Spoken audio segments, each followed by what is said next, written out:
Приветствуем наших подписчиков и гостей канала Эзотерика для тебя, друзья. Мы вас всех приветствуем в изобилии и достатке. Сегодня в этом видео мы с вами уделим внимание 28 января. Поговорим о церковном календаре, уделим внимание народному календарю на этот день, 28 января. Также поговорим о том, что можно и чего категорически нельзя делать в этот день, 28 января. Так, друзья, давайте далее все более подробно в этом видео. Итак, 28 января, согласно церковному календарю, в эту дату вспоминают христианского затворника Павла Фивейского. До нашего времени дошло не так много сведений о жизни преподобного Павла из города Фивы, но знают о том, что он прожил 113 лет и 91 год он провел в полном одиночестве. Также Павла Фивейского называют как Павел Отшельник или Павел Египетский. Его считают первым монахом в православии. В детстве святого Павла было много мук и лишений. Он рано остался сиротой. Родственник, взявший на себя обязательство воспитывать мальчика, решил извести его из-за богатого наследства. Язычникам он рассказал, что ребенок придерживается православной веры. А те решили упрятать подростка в тюрьму. Павел, которому от роду было всего 12 лет, убежал из своего дома. Он долго скитался, пока не оказался в пустыне и не поселился в пещере. Едой отшельника, который постоянно молился, были финики и хлеб, и их приносили вороны. От холода его спасали листья пальмы, служившие одеждой. Незадолго до кончины святого Павла посетил преподобный Антоний Великий. Дорогу к пещере отшельнику ему указал Всевышний. Антоний Великий и похоронил Павла, скончавшегося во время молитвы.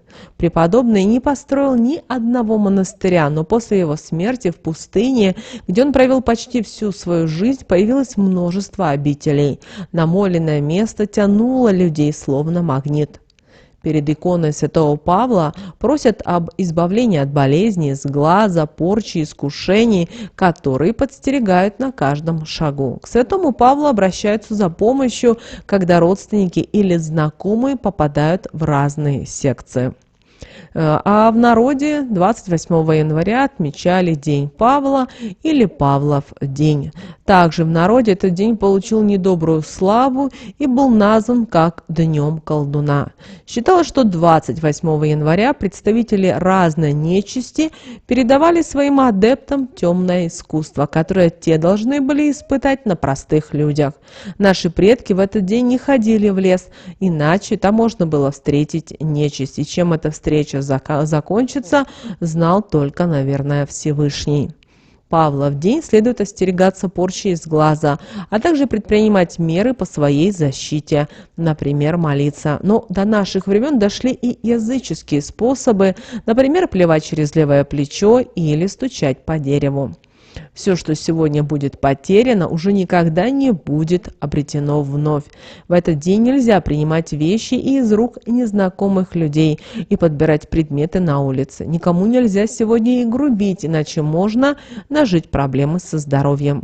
У крестьян на Руси бытовало поверье, что именно 28 января черные колдуны и ведьмы делятся своим даром с учениками, которые тут же приступают к испытанию своих знаний на людях, наводят порчу с глаз, а также насылают разные неприятности. Поэтому простые люди в Павлов день утро начинали с того, что били по дереву, а после плевались через левое плечо.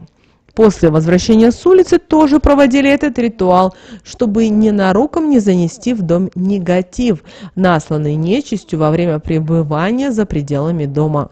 На Павла по традиции задабривали хозяина дома домового. Во время обеда каждый член семьи должен был сказать добрые слова в его адрес. А хозяйка обязательно ставила лишний прибор на стол и наливала в рюмку вина. Так делали, чтобы домовой тоже сел за стол, да послушал разговоры людей. На ночь ему ставили в угол чашку киселя и кусок сладкого пирога. В народе говорили: «Павел день прибавил». А это значит, что дни становились длиннее, ночи короче, а весна уже была совсем близко.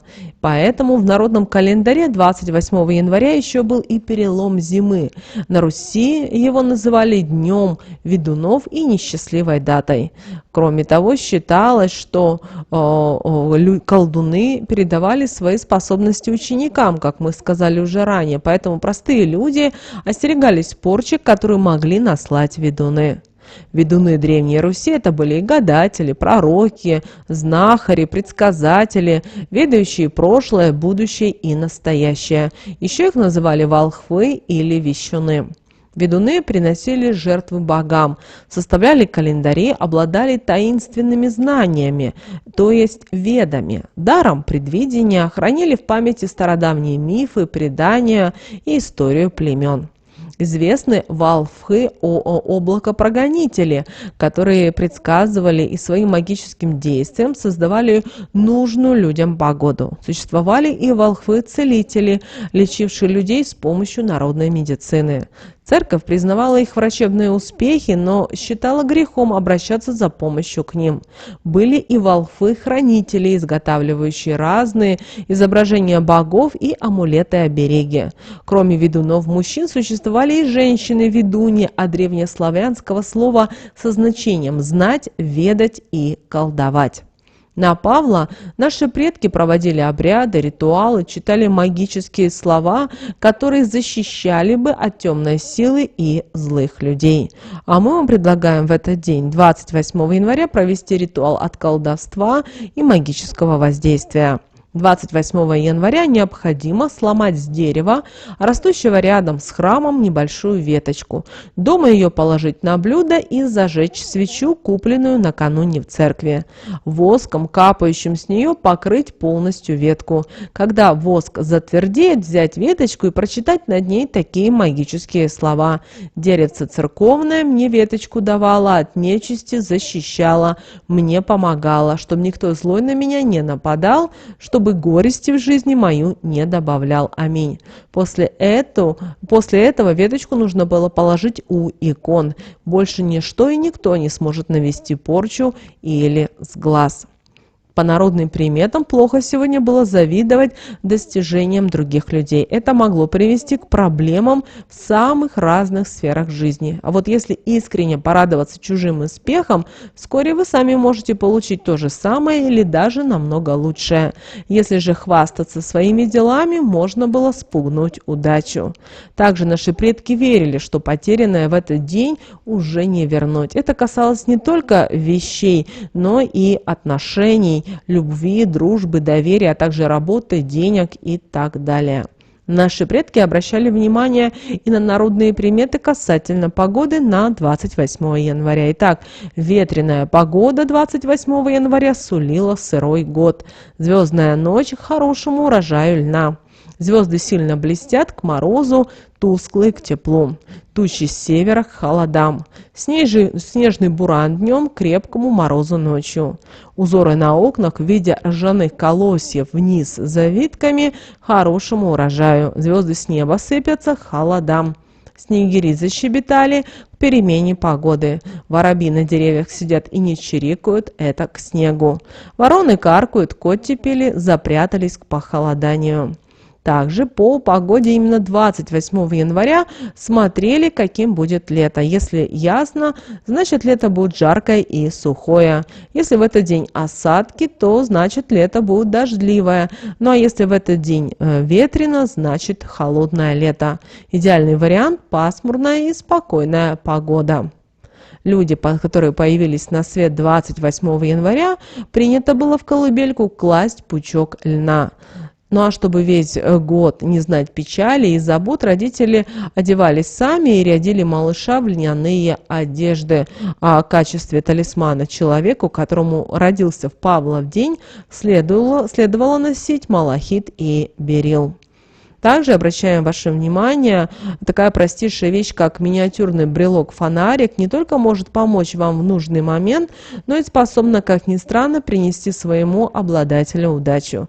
Тем, кто опасается за счастье в личной жизни, следует носить украшения из черного жемчуга, обрамленного золотом. Кроме того, этот камень защищает от преждевременной старости, омолаживает организм, а также ограждает от необдуманных поступков. Если вам необходимо привлечь удачу и богатство, то приобретите серебряный кулон, изображающий сокола, а вот для того, чтобы обрести верных друзей, волк, символизирующий преданность. Сны, приснившиеся с 27 на 28 января, тесно связаны с нашими желаниями, страхами и недовольством, отражая то, что волнует нас на глубоком подсознательном уровне. Они не предсказывают будущее напрямую, но несут в себе подсказки от нашей внутренней сущности, которые могут помочь найти ответы на волнующие вопросы. Если в эту ночь сны оказались насыщенными и полными эмоций, это может говорить, что вы переполнены желаниями и амбициями. Возможно, ваша жизнь переполнена планами, которые вы так тщетно пытаетесь реализовать. Такие сны – это знак, что вам нужно пересмотреть свои цели и приоритеты. Возможно, вы стремитесь к слишком многому сразу, не успевая наслаждаться достигнутым. Стоит взглянуть внутрь себя, определить наиболее важные желания и сосредоточиться на их исполнении. Что же нужно сделать в этот день, 28 января, по народным приметам? Желательно в этот день сходить в церковь. Также можно носить с собой сегодня личный оберег. Это может быть крестик или, как вариант, семейная реликвия. Кроме того, на протяжении дня лучше всего проявлять свои естественные чувства во всем. Хочется плакать, нужно дать волю слезам. Если весело, надо смеяться. Сегодня можно не бояться быть открытым и искренним. Эти чувства будут поняты окружающими. В Павлов день рекомендуется венчаться и играть свадьбы. Это, согласно народным приметам, сулит счастливую супружескую жизнь. Обязательно нужно новорожденному положить в кроватку пучок льна, а малыша нарядить в льняную рубашку. Тогда он будет здоровым и крепким.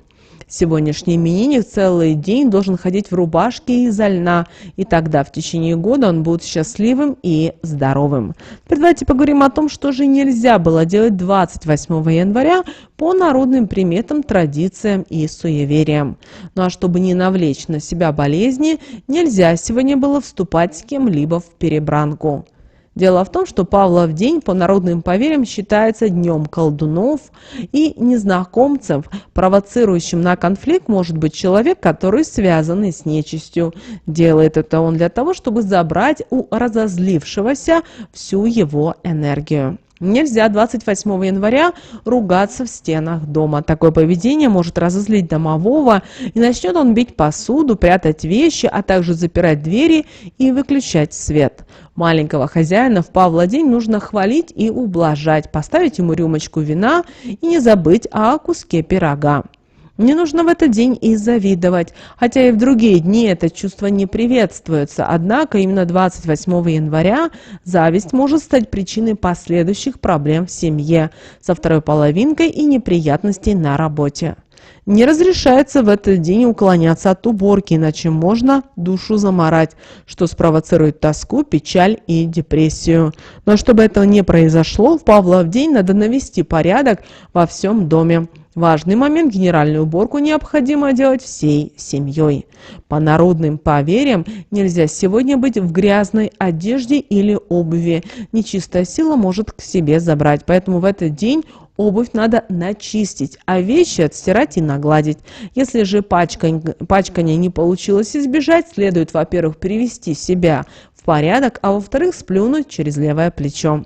Также в этот день нельзя ругаться, спорить, конфликтовать, доказывать правоту, в которой вы не уверены на все 100%.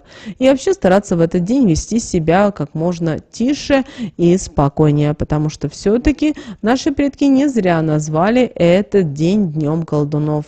Кто знает, где рядом с вами могут быть колдуны или те люди, которые могут, к сожалению, навести порчу или сглаз на вас. Помните о том, что милые, добрые люди на вид могут это только казаться, а в реальности быть очень злыми людьми. Поэтому будьте внимательны и осторожны. Вот такой, друзья, у нас с вами день, 28 января, по народным приметам и церковным традициям. С вами, как всегда, был канал Эзотерика для тебя. Друзья, прямо сейчас ставьте лайк этому видео. В комментариях напишите «принимаю» и «благодарю». Нам, друзья, это будет очень приятно. Также, кто спрашивал, как можно нас поддержать, друзья, ссылка в описании к этому видео, так и написано. Благодарность можно выразить по ссылке. Нажимайте, и любая сумма, которую вы считаете важной и нужной, можете отправить. Вселенная всегда все приумножит ваше благо.